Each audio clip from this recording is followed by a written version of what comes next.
Hello everybody, this is Make It Better, and today we're doing What If Zuku Was a Earthbender? Part 0. Now, before I start, Zuku's not gonna be an avatar. I'm not gonna do a video or a series of him being an avatar. Mostly because a lot of them out there in the What If world, there is a bunch of him being an avatar and being evil and good. Being rejected and being accepted.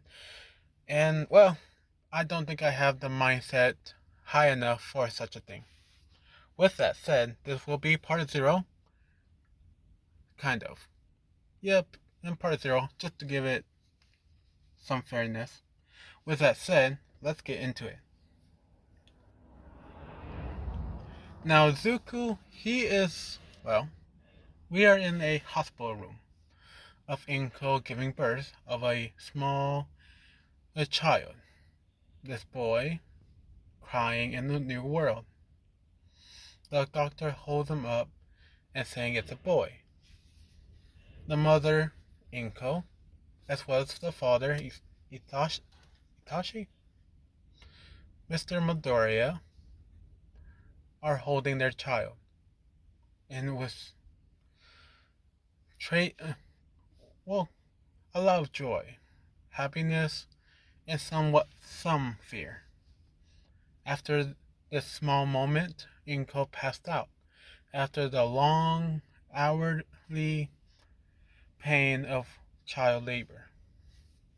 Few hours passed, and the nurses came back with the child being fully wrapped and clean from the blood. Isashi went out to, tell his parents, as well as Inko's parents, that the childbirth has been successful.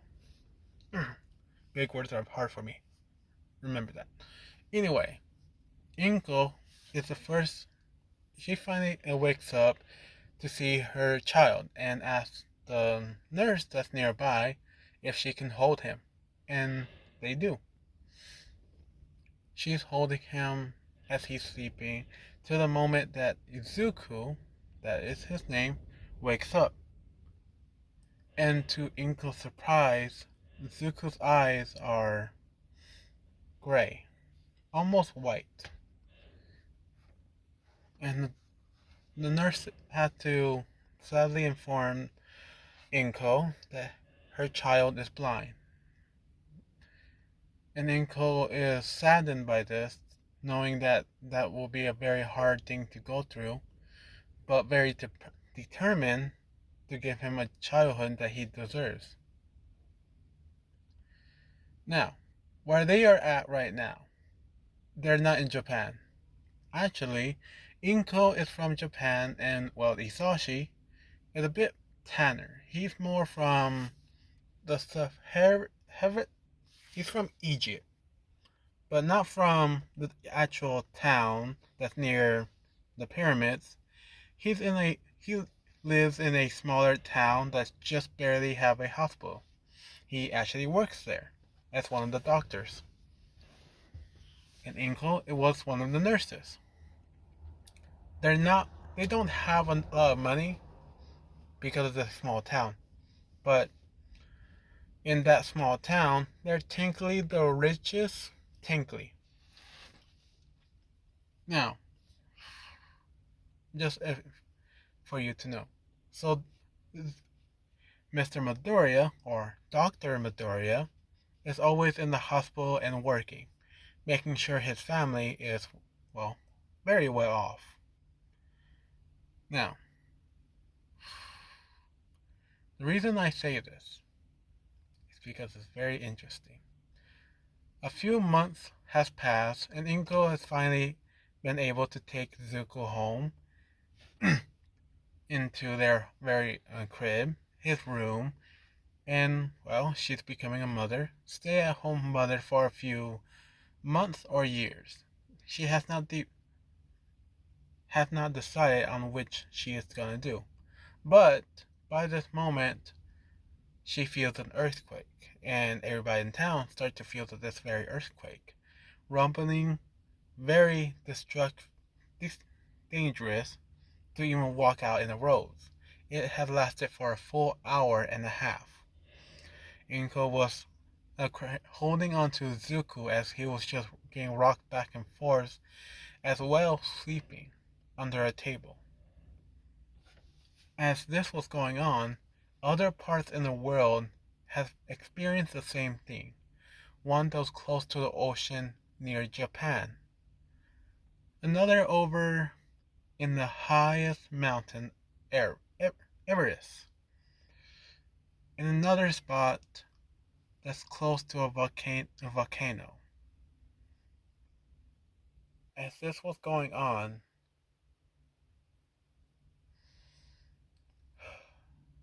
the world experienced the first ever earthquake that everybody experienced the same amount. There was a 3.4 earthquake. It wasn't big, but it felt like it was a big one. Everybody, first times and probably not their last, had a chance to feel it.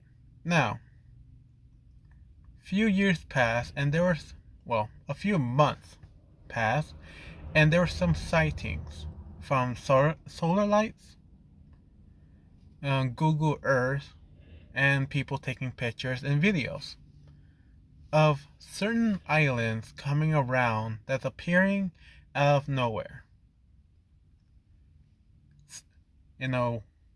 Land or how do I put this? I'm just gonna say it. These islands suddenly appeared out of nowhere, usually at the source of the earthquakes, and these islands start to move, with no one knowing, only by previous pictures and videos showing that these islands have moved. One is in the water, one is near a volcano. It seems like it goes around it or somewhat far away from that very area. Another is moving, around the desert, and another is somewhat in the sky, somehow. It seems like it's connected in some pictures, and some parts of the picture it shows that it's not connected to anything. People online are saying that this is just a trick or someone's trolling or putting in fake news in the world. Even with these hundreds of thousands of videos and proof, most of them believe it's just a bunch of hocus pocus.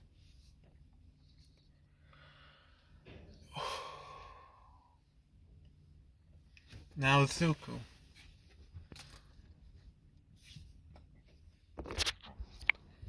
Have experienced a few hardships, mostly of seeing his father telling other families the bad news and the good news that happen in the surgeries. Zuko feels their pain as well, hearing how they felt before and after the news. Now,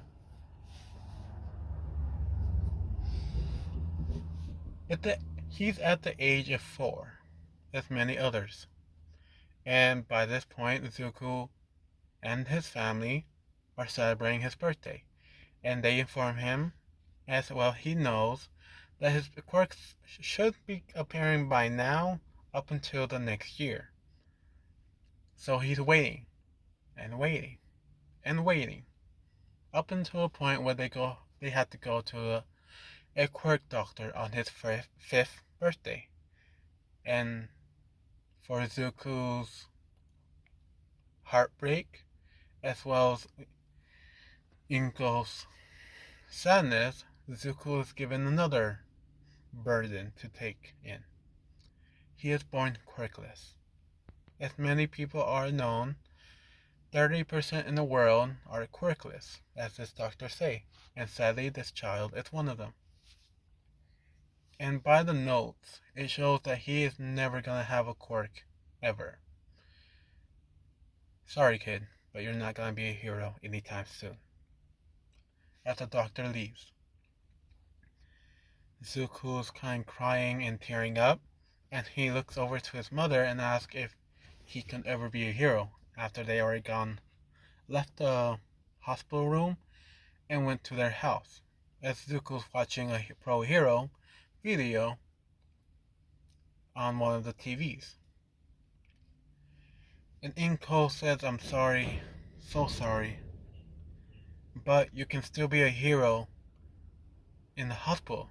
You can still be a doctor." And she's trying to become a policeman, a detective, many other things, but nothing with a power.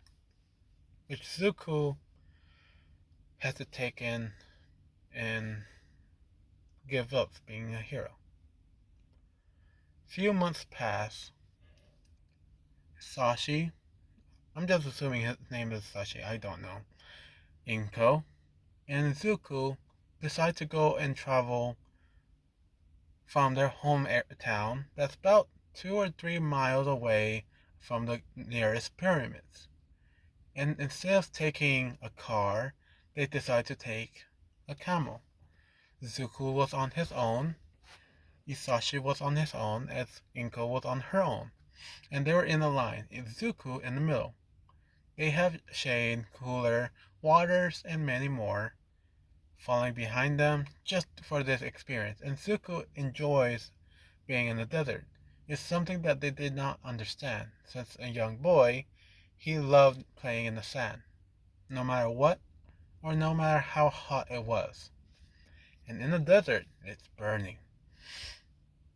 Zuko, of course, is covered up to protect him from all the dust, debris, and keeping it out of his eye, even though he is blind. Zuko, well, Zuko looks over to one area, and he sees something coming. Well, he feels something coming, as the wind suddenly picked up, more and more, and when he pulled back his sleeves, he feels a bunch of sand and hitting him to a point that he covered it up. He asks his father and mother what's over there as he points in a random direction. They look at him and then they look over where he's pointing at, and they see a huge dust storm coming their way. They're panicking and telling the camels to run, as well as Zuko was being told to tell his camel to run as well, to run as fast and far as possible away from the thing. Sadly, they got caught, and for seconds to few minutes pass, they're getting closer and closer towards the storm that they really wish they were not in the middle of. Hisashi, knowing what to do, tells everybody to, hit the hay. The camels, sadly, runs away, taking everything they had. Sashi has a backpack, so he pulled up the backpack with a blanket, very thin, but yet strong, covering up his family as well as himself in this blanket and trying to dig deeper and deeper down a hole. And they stay there for a few hours. Let's say 2 hours has passed, and the wind finally passes. Zuko, by this point, is sleeping because, it was too much for him to bear. Inko and Sashi was holding down the fort to make sure that no one would be hurt, and she was holding some stuff in her backpack. Now, after the storm has settled and a few minutes has passed where they feel sunlight coming through the blanket, they believe they're safe, so they come out.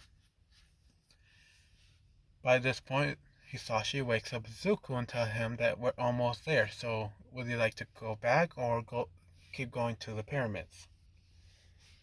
Zuko asks his family if they can go back home. And since this was his celebration, yet of, passing his grade by that point, kindergarten, I think, I'm not sure. He is around the age of 5.5. Not exactly 6, but not far away. As they were getting back to their, well, town, they stumble upon a rock, which seems strange since it feels more rough. And when Isashi kind of poked at it and tried to move it out of the way, because Zuku was interested that they didn't see a rock when they passed by. Sashi saying maybe because the storm just blew out the rest of the sand. And Inko, to her shock, sees this rock moving. And then they feel a huge earth, sand all around them, shaking and, well, disappearing as it's getting bigger and bigger to a point where they're standing on part of it. And Zugu was about to run, but he ran toward his parents first. And they were trying to run, but they didn't know how far they had to run. And when they finally made it to the edge, and it was a few feet off the ground, Zuku would just hold on to Inko, and Inko held on to Sashi, and Sashi said, "Ready? 3, 2, 1." They jump off. They jump, and when they finally landed, a little dusty, but they'll make it. They look back to see a huge island lifting into the air. And then, even more, some kind of wind blew from behind them towards their backs into this island and blowing away the rest of the sand that was on this very island. As it kept blowing, to their shock and surprise, they see a head. It looks like hair, yet it doesn't. It looks like rock, but it doesn't as well. Until, to their shock again, it looked like a lion and then a turtle at the same time. After the wind finally dissipates, and to a point where it never happened before, they see a huge head right in front of them. And, well, Zuko, just being a kid, walks up to this very thing, and Inko tried to hold him back, but Zuko just kept walking forward to a point where he just holds up his hand and saying, "Hi." The lion turtle looks down at this child, first of every century that he ever came out, sees a person, usually runs away in fear. But this very child decided to say hi. So this very lion turtle decided to give him a gift. And he speaks for the first time. Young child, which of course scared both of them and was prepared to run, but realized that every escape route that they were about to take was another paw, going under a huge rocky formation in the back, or surprisingly, earth coming up from the sand itself, making a huge perfect circle, keeping them trapped. They're still holding Zuku, as Zuku was looking at the Lighten turtle and saying, "Well, Mom, look, it talked, and look, it looks so cool." And Inko, trying to be very calm and not, well, be scared in front of her child, as well as Sashi trying to be very brave and ask the turtle if they could leave. And the turtle said, "No, I have a gift for this child. First of many who have ever speak to me as if I was his equal. Child, what is your name?" Zuku saying, E, trying his best to say it correctly, Izuku Midoriya. Yeah, Izuku Midoriya. And he puts up this many fingers, well, a finger and a half, and saying, I am this many, which the lion turtle kind of chuckles, but in a ho, ho, ho, ho, without his body moving at all. He lifts up one of his paws, his claw, whatever, and asks the child to stand up straight. The child did. And Sashi, as well as Inko, is just looking at amazement as well as fear, but very close to Zuku, not knowing how to free themselves from this, well, moment, and ready to take in whatever comes their way. And the turtle touched his forehead as well as his stomach, somewhat in the chest, and a glowing green light came upon him. After that second pass and second of blinding the two parents, Zuko feels something coming from him, right from his stomach to his chest and to his arms, and he feels something coming. And he's moving his arms up in front of him and moving his hands open and closing repeated. And the lion turtle said, There, I have given you a gift, and I'll give you another for you to understand what this gift is. He made a slight whistle, a very hollow whistle, a kind of hollow whistle that will send an animal their way. To what? They have no idea. Until it appears in front of Zuku, in between of the lion turtle and Zuku, looking at the lion turtle and then looking back at the kid and speaking as well. But Zuku was able to understand this creature, as well as for Inko and Sashi. They were surprised to see a mold. A mold? Yeah, a mold rat. That's almost the same size as Zuku. And when they finally came out of the ground, as well as closing up the ground itself, to their even more surprise, it's an animal with a quirk. And it's speaking to Zuku that he will teach him how to use his new power. Moving to the next scene. A few months pass after all that weirdness, learning that no one saw a huge mountain anywhere near their village, nor their town, nor even at the top highest spot that is the hospital rooms to see anything. Sashi and Inko decide to keep this a secret. As well, Zuku is starting to develop power of sorts, and he started to move sand. It started to move slightly, as if it was the wind pushing it. But when they look at their own child, seeing him moving and dancing along with the wind, they see that Zuku is pushing sand in many directions as if he was the one pushing. When they stopped him, the sand stopped. And when he kept going, the sand kept going.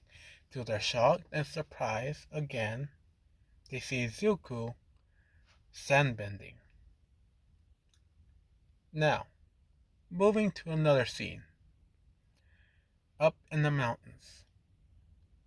Same family, different, well, not same family. A family of three. A mother, a child, and a daughter up in the mountains climbing it as high as they can. And, well, they saw a lion turtle. This lion turtle had a higher pitched sound, voice, but to them it still sounds very deep. It tells this child that since you are the first I have ever seen to come this high, I'll grant you a gift, as well as a partner. The gift was a glowing bluish, yellowish aura. After it dissipates, a flying lemur came from the very island down to this girl, landing right next to her, as well as speaking in a very monkeyish tone, as well her parents can't hear. A few months pass for her, and see that she is moving a lot of sand. At first, they thought it was sand that she was moving, but turns out she was moving the wind. Note one more thing before I keep going. All of this happened exactly at the same time, where Zuku, this person, and many others gained the power at the same time, as well knowing how to use it at the same time. Moving on to another point of this very volcano area. I'm going to say at the Yellowstone Park. A volcano that was active, but yet not too active to make a huge ruckus. The earthquake, of course, scared many people to a point where they want to leave that area. About half of them did. But few tourists came by, decided to go up the mountain since, well, their quirk was very powerful, well, strong, where it won't affect them as much. And a little boy came by, feeling glum that he got bullied by his friends and his supposed friends for making fun of him being quirkless. The other girl, I forgot, she was also quirkless. And this boy, being quirkless and bullied by his so-called friends, saw a creature, but this time it wasn't out of anywhere. His head was just showing, and the kid, being very brave, saying, "Hello, are you like?" And he looks around it and saying, "Are you a lion and a turtle? Whoa, that's so cool!" And the lion turtle opens up his eyes, looks down at a child, smirks, said, "Kid, do you wish to have a power?" The kid, of course, said yes. By this point, his family finally found him. She was a little scared, but yet very brave by this point, and even hearing the turtle speak, also shocked. Now, the turtle did the same thing, and also giving him also a companion, saying this will be your master from this point on, until you die. The lion turtle went back into his ground, enjoying the warm feeling of the volcano as well as the lava. And coming from nowhere, a lizard came by. Not any type, but this very lizard was red in form and somehow creating fire up on his head and tail. The kid very likes this a creature, call it a Charmander. Moving on, over in Japan, a kid is crying but laughing at the same time, enjoying his last few moments with his mother. Because of course he had to go back to his father in the next week. His eyes was bandages over on one side.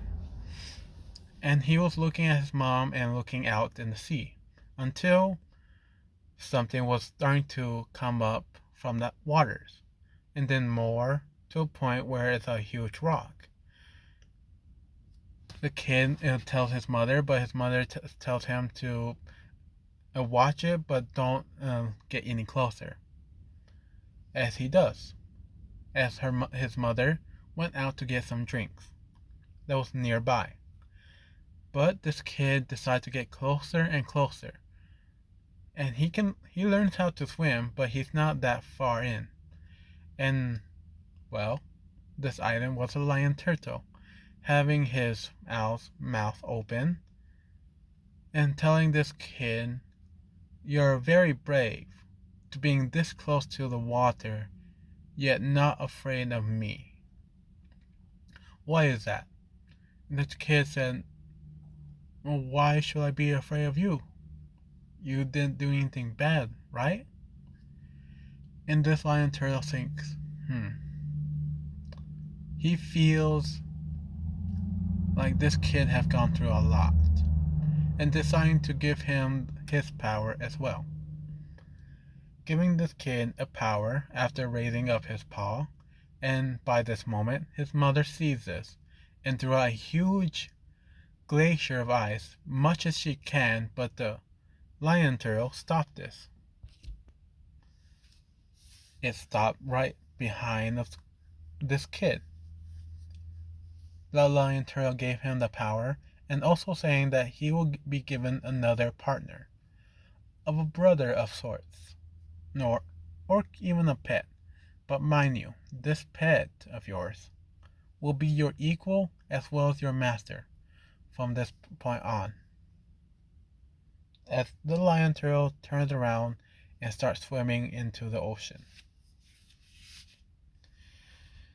And what came out to, well,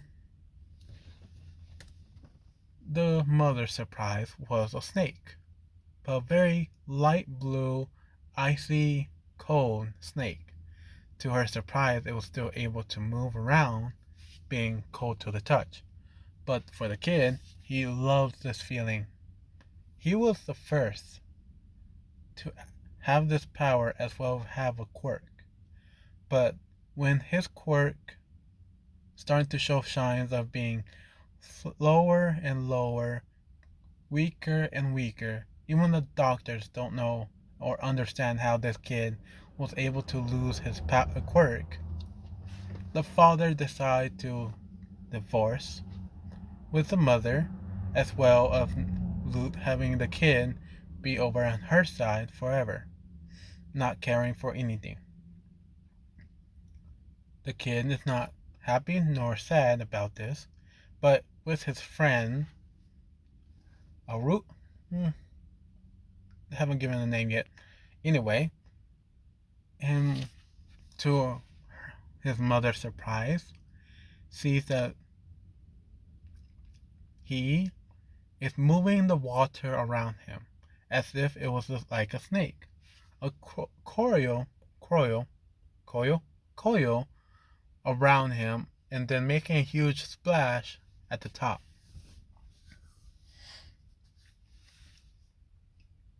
Now,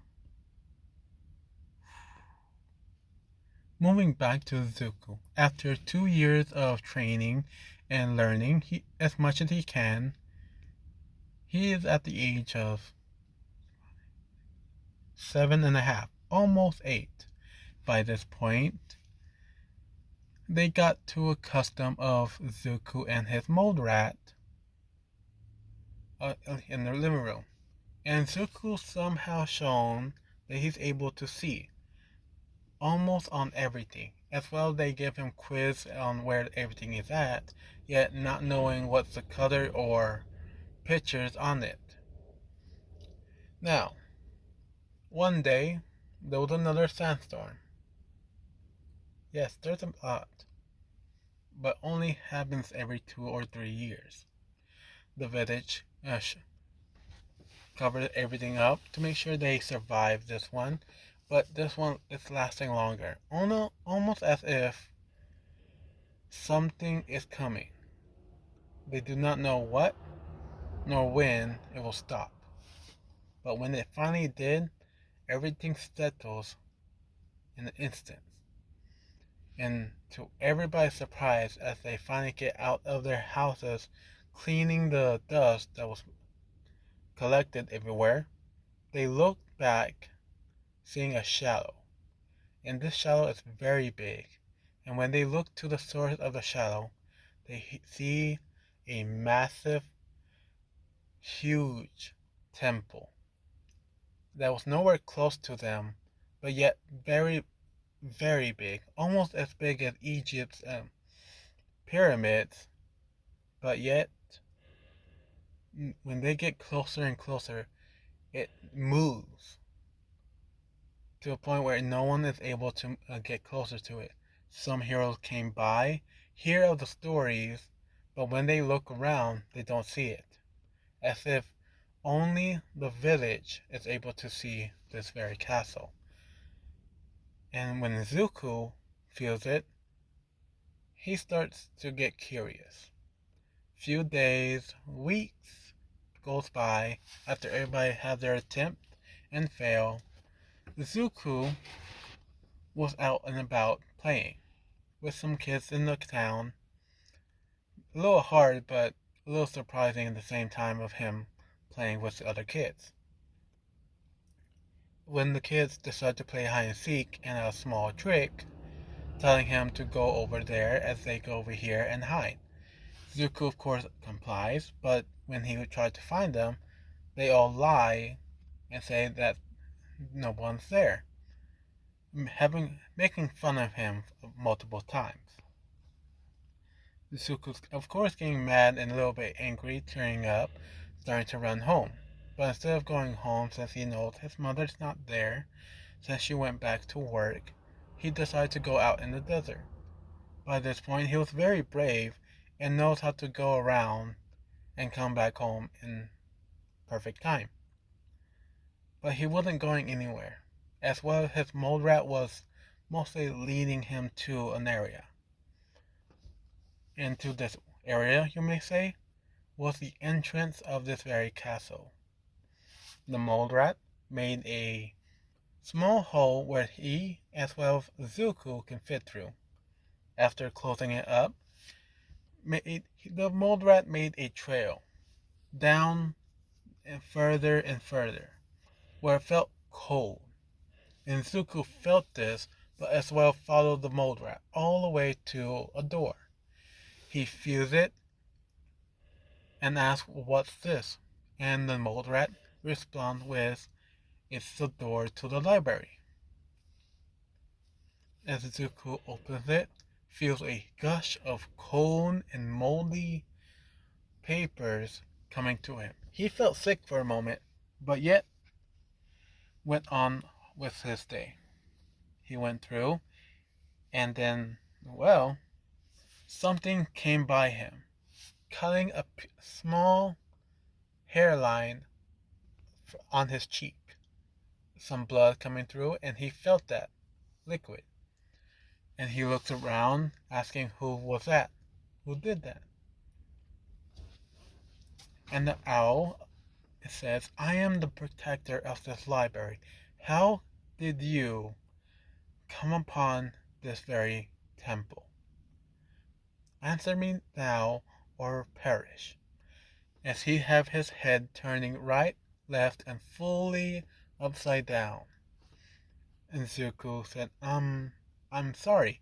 My friend," as his friend finally shows up and showed in front of the owl, saying, "Yes, I am the one who brought him here, believing that he will need this power as well as the knowledge in this library to protect this world." The librarian said, "Oh, I see. And who might you be?" And the rat says something in a language that Zuko can't understand. It sounds like gibberish. But the owl said, "Oh, I see. So they had appeared. And you say this kid here has the power? All of it?" And the mold rat said, "No. Only 1/4 of the power." And the owl said, "I see. So, He reached out his wings, right wing up, saying, "Go on then, read as much as your heart content." And Zuko was about to take a step, but he said, I can't read. And the owl said, he made a whistle, bring some coyotes nearby, and tell them to bring in some books, and he'll read for this kid. Zuko said, no, it's not that I can't read, it's more that I can't see it. The owl looks at him and said, "Oh, I see. You're blind. Tell me, child, do you see what I am in front of you?" Zuko said, "You feel big," as he thinks, and he moves up his head, saying, around here, um, feel heavy and warm, and I think feathers?" And the owl said, "Hoo, hoo, hoo. This kid is very interesting." He wrapped around this kid with his wings and start flying up high to the temple, to the very top, saying, "Kid," as he drops him on right next to a table, saying, "You have your life to experience one of many." And then he stops and thinks about it, looks at a book and start reading it, saying, hmm. Put it back into the book and said, "What was I talking about?" And Zuko said, "You were saying I was the first of many?" And the owl said, "Oh, right, right." He turned his head, scratching it all the way upside down, and saying, "Anyway, uh, I'm gonna be your teacher from now on, and let's see how your life will go." And Zuko said, "Is it okay if I go back home and like eat first?" And the owl said, scratching his chin with his claw and saying, "Hmm, I will allow it. Sometimes forget you humans need food to survive." Zuko said, "Oh, thank you. But if you like, I can bring you some food as well." And the owl started laughing, hoo, saying, "Young human, I don't need food to survive." Zuko said, "But still, you must be hungry for not meeting anybody." And the owl scratched his chin, saying, "If you bring me," as he looks down at the mold rat and saying, "Anyway, if you bring me a meal that you can satisfy me with, I will show you some techniques on how to improve your very power. Before you go, let me explain to you, you are not the only one in this world to have this power." Zuko looks back in a curious look, saying, "Can you please tell me what you mean by that? I don't understand." And the owl said, "Before I said, your partner said he was one. You are one of four, which means there are other three, including you, four, that has this type of power, but very different apart, yet the very same at the same time." Zuko still doesn't understand, and the owl said, "You have earth bending. Another has water bending. Another has air bending. And another has fire bending. These are the elements in the world. Long time ago, as well as a bell rang, and, well, shaking the owl a bit and saying, "Never mind. Go on and have your meal with your family. Come back in another time." Zuko, of course, bows down to the owl, as the owl is surprised to see this first of very time of a human giving his respect, and Zuku walking off as if he knows the area. At the moment that he turned the corner, he was pushed out by the winds of the librarian in front of the door and exiting the door, and he was taken back to his home. And that, my friends, I'm going to end at this part. Thank you for listening. Have a nice day, and I hope you enjoyed the rest. Bye.